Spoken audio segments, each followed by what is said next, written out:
Nous ritualiserons cette période d'équinoxe qu'on appelle Mabon chez les Celtes.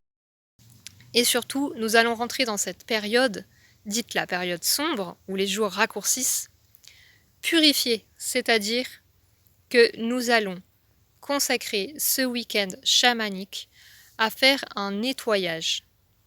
Un nettoyage, c'est un nettoyage de quoi?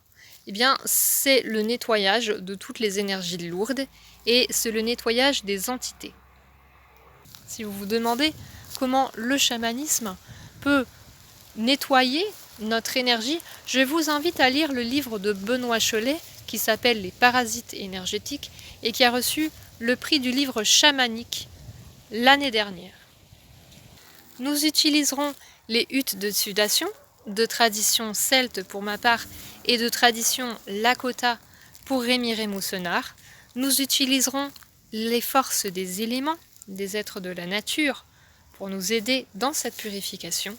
Et nous utiliserons nos esprits alliés, les cérémonies chamaniques et les soins chamaniques pour effectuer ce nettoyage. Dans la période sombre où le soleil est absent, on a tendance à être moins fluide, à être moins vivant, à déprimer beaucoup plus rapidement et donc à accumuler des énergies lourdes. Rentrer dans cette période en étant circulant, c'est-à-dire avec la force de vie qui circule, c'est mettre les meilleures conditions possibles pour que cette traversée soit sereine, qu'elle soit riche de joie, de connaissances, de profondeur. Ça va être aussi une période de plus en plus calme quand on va s'approcher de l'hiver,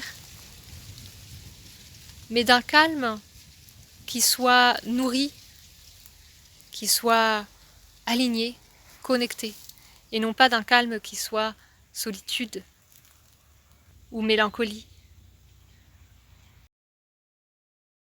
Contrairement au parcours de cette force qui s'adresse plutôt aux thérapeutes, plutôt aux gens qui sont déjà dans l'énergie, vous pouvez venir à ce week-end de nettoyage en étant peu habitué au chamanisme. C'est toujours mieux d'avoir fait un petit parcours au moins avant, parce que vous allez être surpris sinon. Vous allez être vraiment peut-être en perte de repère, mais cette perte de repère reste aussi intéressante, de vous ouvrir à une autre réalité.